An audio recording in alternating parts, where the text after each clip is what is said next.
I never imagined my own parents would be the ones to risk my child's life.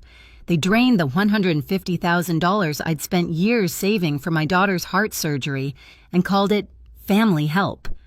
My mother laughed and thanked me for funding my sister's wedding. I wasn't even invited. I smiled, nodded, and walked away without a word. That same afternoon, while a bride walked down the aisle, authorities stormed the ballroom and arrested her groom. Minutes later, my phone lit up. It was my father, sobbing uncontrollably. What he didn't know was that I'd planned this long before anyone said, "I do that day alone." My name is Olivia. I work in healthcare, long shifts, early mornings, the kind of job where you learn to stay calm while everything around you is loud and urgent. At home, it's just me and my daughter Emma. She's 7, small for her age, bright eyes, a laugh that turns into heavy breathing if she runs too fast. She was born with a heart condition, something doctors explained to me in careful voices like words might shatter if spoken too loudly. Our mornings were quiet, cereal bowls clinking, the hum of the refrigerator, Emma sitting at the table swinging her legs asking if today was a good heart day. Some days were, some weren't. I learned to measure time differently, not in years but in appointments, checkups, and the dates circled on the calendar for her surgery. I started saving when she was 2, a separate account, every extra shift, every bonus. Birthday money from relatives went straight in. I skipped vacations, bought used furniture, said no when people asked why I never treated myself. I told them the truth. I'm saving my daughter's life. Most people understood. Some looked uncomfortable and changed the subject. My parents lived across town. On the surface, we were a normal family. Holiday dinners, group photos. My mother, Margaret, liked control disguised as concern. My father stayed quiet, always smoothing things over. And my younger sister, Melissa, had a way of floating through life with a soft landing every time. New car, big engagement ring, a wedding everyone was already calling the event of the year. When the surgery date was finally confirmed 6 weeks out, I felt something I hadn't felt in years. Relief. Fear, too. But mostly, hope. That's when my mother suggested putting her name on the account. In case of emergencies, she said. What if something happens to you? It sounded reasonable. She was Emma's grandmother. Family. I remember hesitating, my finger hovering over the screen. Emma was coloring beside me, tongue between her teeth, completely trusting the world around her. I told myself I was being paranoid. I told myself blood meant safety. I added my mother to the account. 2 days later, Melissa sent a picture of her wedding venue. Crystal lights, white roses, a price tag I didn't ask about. I stared at the photo longer than I should have, a strange tightness in my chest, like my instincts were trying to say something my heart wasn't ready to hear yet. I noticed the money was gone on a Tuesday morning. Nothing dramatic, no alarms, no alerts, just a number that didn't make sense. 0. I refreshed the app, closed it, opened it again, still 0. The account that had taken me 5 years to build. The account I checked every week like a ritual. Gone. My hands started to shake. I told myself there had to be a mistake, a glitch, a temporary hold. I called the bank from my car before work, gripping the steering wheel so hard my knuckles turned white. After a few minutes on hold, a calm voice confirmed it. The withdrawal was authorized by the joint account holder, my mother. I didn't scream, I didn't cry. I drove straight to my parents' house, the same house I'd grown up in, same porch, same doorbell. My mother opened the door with a smile like this was a social visit. "What happened to my money?" I asked. She blinked once, then waved her hand like I'd asked about the weather. "Oh, we needed it." I said. "Your sister," she replied. "The wedding. Prices are outrageous these days." "You understand." I reminded her about Emma, about the surgery, about the dates circled on the calendar. My mother leaned against the doorway and sighed. "She'll be fine," she said. "Kids bounce back. This wedding only happens once." I felt something crack inside me, slow and quiet. Then she smiled. "Anyway, thank you. You really helped your sister out." That was when I asked about the invitation. I already knew the answer, but I needed to hear it. She didn't even look apologetic. It's a big day, limited space. And honestly, Olivia, you always bring things down with medical talk. Medical talk. That's what she called my daughter's heart condition. I left without another word. Sat in my car for almost half an hour staring at the steering wheel. I didn't go inside to cry. I didn't call anyone to vent. I went home and made Emma lunch like it was any other day. That night, I noticed something else.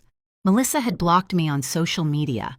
No messages, no explanation, just silence, like I'd already been written out of the story. 2 days later, Emma struggled to catch her breath walking up the stairs. I carried her the rest of the way, held her while she slept, listened to the uneven rhythm of her breathing in the dark. That was the moment it became clear. This wasn't a misunderstanding. This wasn't carelessness.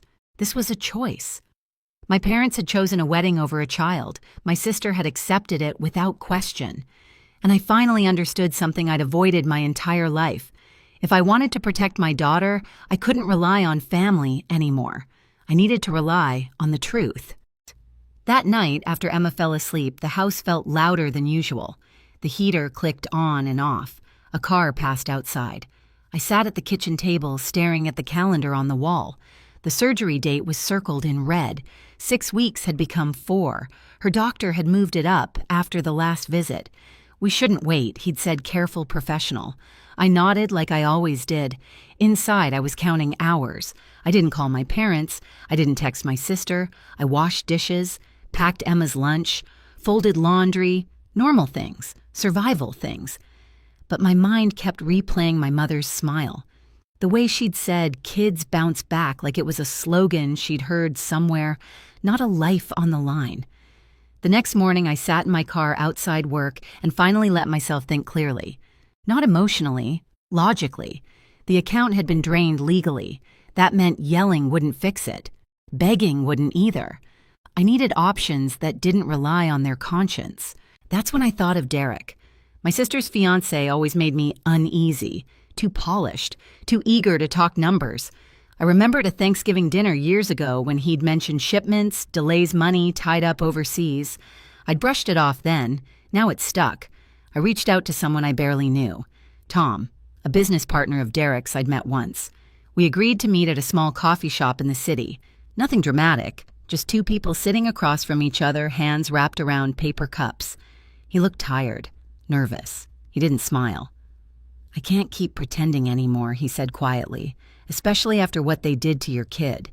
He didn't give me details all at once, just enough to understand the shape of it. Questionable payments, bills that didn't line up, money moving in circles that made no sense. He slid a folder across the table. No labels, just paper, numbers, patterns. "I'm not asking you to do anything illegal," he said. "I just don't want to be part of this anymore." I took the folder home and waited until Emma was asleep again. I spread everything out on the table. I didn't rush. I didn't panic. I read, cross-checked, highlighted. What I didn't understand, I researched. What looked wrong, I flagged. By the time the sun came up, I knew 2 things. First, my sister's wedding wasn't being paid for with love or generosity. Second, the truth didn't belong to me alone anymore. I contacted the appropriate authorities and told them exactly what I had. No accusations, no emotions, just facts. They listened. They asked careful questions. They took copies. When they left my house, was quiet again. Emma stirred upstairs, calling my name. I went to her, lifted her into my arms, and felt how light she was. I pressed my cheek to her hair and made myself a promise. Whatever happened next, I would not look away. The morning of the wedding arrived quietly. No alarms, no sirens. Just sunlight slipping through the blinds and the soft sound of Emma breathing in the next room. I lay still for a moment, staring at the ceiling, listening to the house wake up around us. Today was supposed to be a celebration. White dresses, champagne flutes, smiles stretched too wide for photographs. I stayed home. Emma padded into the kitchen in her socks, dragging her blanket behind her. I made pancakes the way she liked them, slightly uneven, with chocolate chips pressed into the batter. She sat at the table, swinging her legs, telling me about a dream where her heart was a clock that finally learned how to tick properly. I smiled and listened, even though my phone sat face down on the counter, buzzing every few minutes. By noon, the messages stopped. That's when I knew the ceremony had started. Across the city, guests were taking their seats. Programs were being passed out. Music was swelling. My mother was probably fussing over details, making sure everything looked perfect. Melissa would be somewhere nearby, nervous and glowing, convinced this was the happiest day of her life. I folded laundry, helped Emma with a puzzle. We watched a cartoon neither of us really paid attention to. I kept glancing at the clock, not with anxiety, but with a strange sense of calm. Everything that could be done had already been done. At 4:27, my phone rang. I didn't answer. It rang again and again. I let it go to voicemail. Emma looked up at me, crayons in her hand. "Aren't you going to pick up?" she asked. In a minute, I said, "Finish coloring." At 4:35, the house phone rang. That one I answered. "What did you do?" My mother screamed before I could say a word. Her voice was unrecognizable, sharp, broken, panicked. "What did you do?" In the background, I heard shouting, chairs scraping, someone crying loudly enough that it cut through the noise.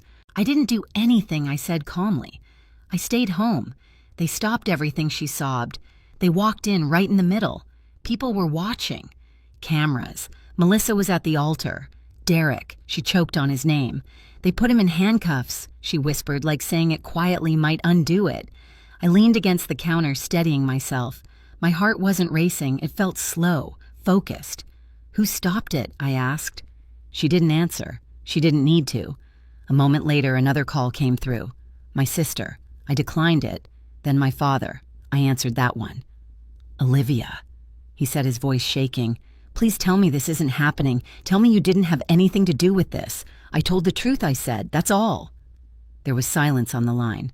Then a long, broken exhale. "They're saying his accounts are frozen," my father said. "The wedding planner just left. The guests are confused. Your mother is inconsolable. This is a nightmare." I pictured the ballroom, the flowers, the untouched cake, the way conversations would turn into whispers, then speculation. I imagined my mother's face, the control finally slipping. "You ruined your sister's wedding," he said quietly. I closed my eyes. "No," I said. "Your choices did that. Mine just made them visible." He started to argue, but my mother grabbed the phone back.